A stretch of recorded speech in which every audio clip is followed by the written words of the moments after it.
जय हिंद साथियों।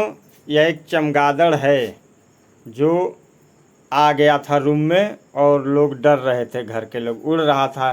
डर ये था कि पंखे से ये कट ना जाए, तो हमने इसे पकड़ के बाहर फेंकने का फैसला लिया है। और इसके बारे में हम एक अलग कहानी बताएंगे। कुछ लोग तो इसे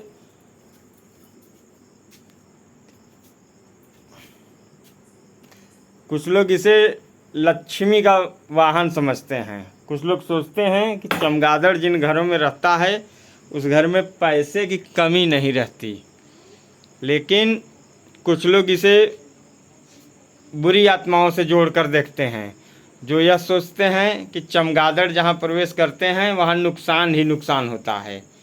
तो इन दोनों कंडीशनों के अलग, क्योंकि दो विचारधाराएं इनके साथ चलती रहती हैं, तो इन दोनों विचारधाराओं में एक और बड़ी खतरनाक विचारधारा है जो आजकल के नेताओं पे एकदम फिट बैठती है। वो विचारधारा ये है कि चमगादड़ उल्टा लटकता है और रात में देखता है।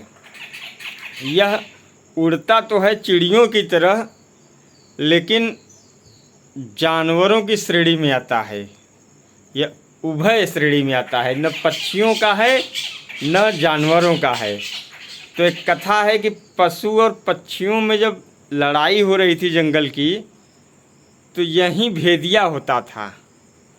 यह पक्षियों के बीच में जाके कहता था कि मैं पक्षी हूँ और आपको ही वोट दूंगा, और जानवरों के बीच में जाके कहता था कि मैं जानवर हूँ, बच्चे देता हूँ, मेरे पास कान है, मैं आपकी बिरादरी का हूँ और आपको ही वोट दूंगा।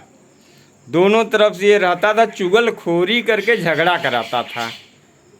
इस कंडीशन में जब लड़ते लड़ते पक्षी और पशु पस्त हो गए, तब उनकी समझ में आया कि चलो खोजते हैं कि लड़ाने वाला कौन है। तो लड़ाने वालों में इसी का नाम आया कि आपने भाई किसने भी ये बात कही, किसने ये बात कही, किसने विवाद फैलाया। तो इस तरह चमगादड़ का नाम आया।